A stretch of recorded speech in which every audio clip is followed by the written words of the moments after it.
साथ संगत जी, राजपिता जी के इस अनमोल विचार को जरूर सुने कि कैसे जीवन में सतगुरु के आने से सारे पाप कट जाते हैं।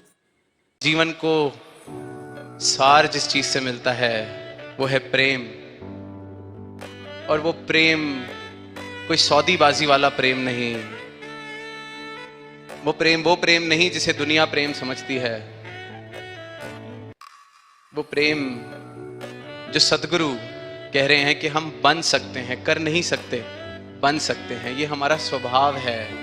इस परमात्मा को प्राप्त करके, हर एक कण कण में इस परमात्मा के दर्शन करके, जो प्रेम, जिस तरह से परमात्मा ने तुम्हें प्रेम की छवि बनाकर भेजा है, अपनी उस अवस्था को प्राप्त करके खुद प्रेम बन सकते हो।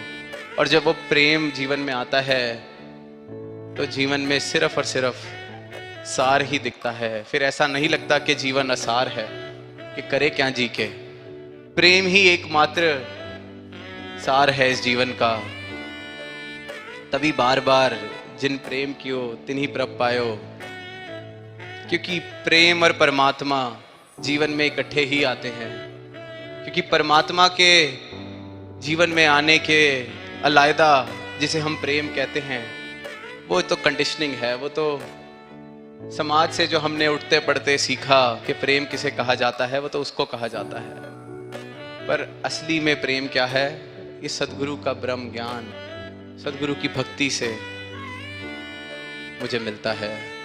मेरे जीवन में एक ऐसी अवस्था आने लगती है कि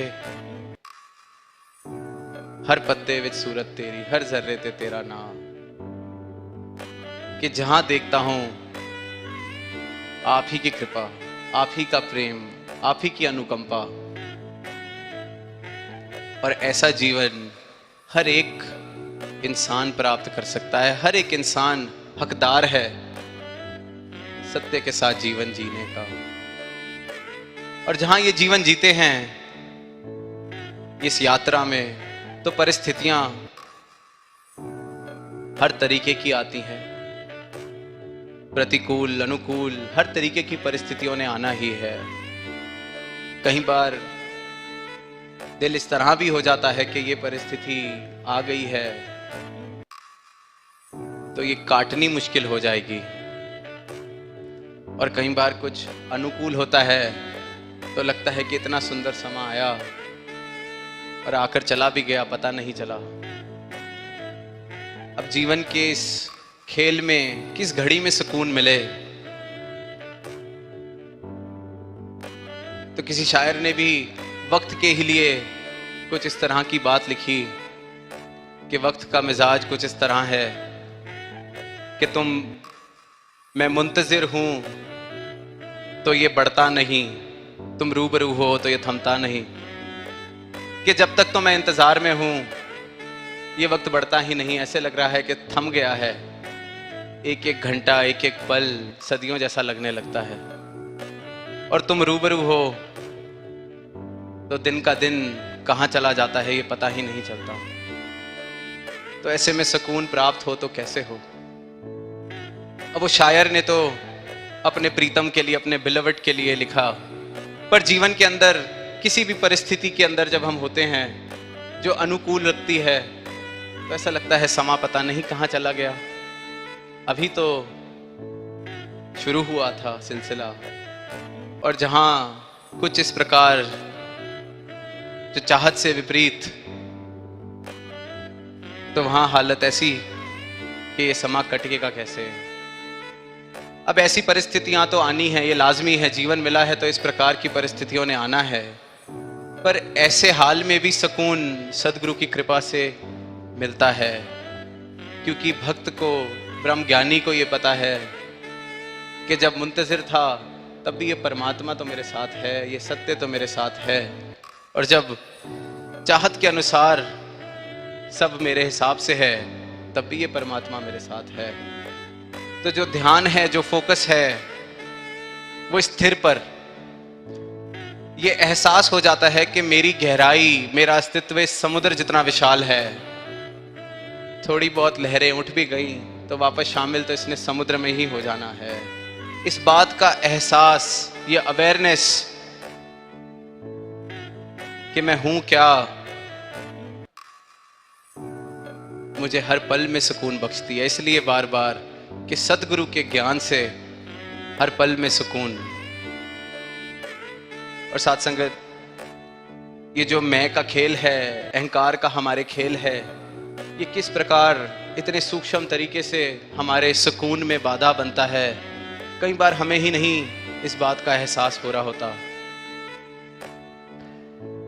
कोई थोड़ी सी प्रशंसा कर दे तो हम इतने उछलते हैं, इतने खुश होते हैं, और फिर आदी होने लगते हैं इसी प्रशंसा के। लगता है कि ये प्रशंसा तो मिलती रहनी चाहिए, और ये चाहत सिर्फ और सिर्फ अहंकार की है कि प्रशंसा जो मिली थी वो मिलती जाए। और हमें गौर से देखेंगे तो बाद में समझ आएगा कि उस प्रशंसा का वैसे तो कोई मूल्य है नहीं, पर ठीक है, दिल को अच्छा लगता है, मन को अच्छा लगता है, अहंकार खुश होता है। पर वहां भी सहजता को बनाए कैसे रखना है, इस एहसास में कि मैं तो करता हूं नहीं। आज बार बार हमने सुना कि सदगुरु के चरणों में जो आ जाता है उसके सारे पाप कट जाते हैं, उसके सारे कर्म कट जाते हैं, क्योंकि सदगुरु अपना ब्रह्म ज्ञान जब बख्शते हैं तो मुझे ये बता देते हैं कि तू करता नहीं है।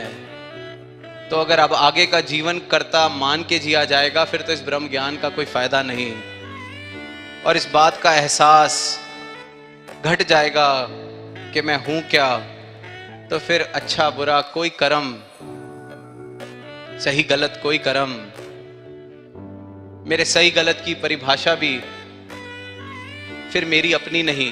फिर जो सतगुरु ने कह दिया, अक्सर हम कहते हैं दिन को दिन, रात को रात, रात को दिन, सतगुरु जो कह दे हम उसको मान लें, पर वहीं हमारी कंडीशनिंग फिर बीच में आने लगती है, जो मैं पल पल बड़ा होते होते सीखता आया कि क्या सही क्या गलत। अगर कभी कुछ उसके विपरीत मुझे कह दिया जाए तो वहां फिर समर्पण मैं नहीं कर पाता। वहां मेरा अहंकार या मेरी जो हस्ती जिसको मैंने इकट्ठा किया है इतने सालों से, वो बीच में आकर खड़ी हो जाती है कि बात तालमेल नहीं खा रही। भक्त हैं चार तरह के, लेकिन सबकी अलग कहानी है। अलग अलग है भाव सभी के, सबकी अलग निशानी है। आर्त भगत है पहला जो हर दुख संताप से डरता है, जो जन तो केवल बस भय के कारण भक्ति करता है। भक्त है दूजा अर्थार्थी, जो धन वैभव की मांग करे, खास किसी मतलब के कारण भक्ति पथ पर पांव धरे। भक्त है तीजा जिज्ञासु, जो ईश्वर से अनजान है, वो तो करना चाहता मालिक, खालिक की पहचान है। चौथा ज्ञानी भक्त हरि को जान के भक्ति करता है, हर पल हर क्षण गुरु वचनों को मान के भक्ति करता है। श्रेष्ठ है ज्ञानी भक्त जगत में, मुक्ति का पद पाता है, कहे हर देव सदा ईश्वर को भाता और सुहाता है। कहे हर देव सदा ईश्वर को भाता और सुहाता है। सात संगत जी, प्यार से कहना धन निरंकार जी। सात संगत जी, चैनल को लाइक, कमेंट और सब्सक्राइब जरूर करें, ताकि नए नए अपडेट्स आप तक सबसे पहले पहुंच पाए। प्यार से कहना धन निरंकार जी।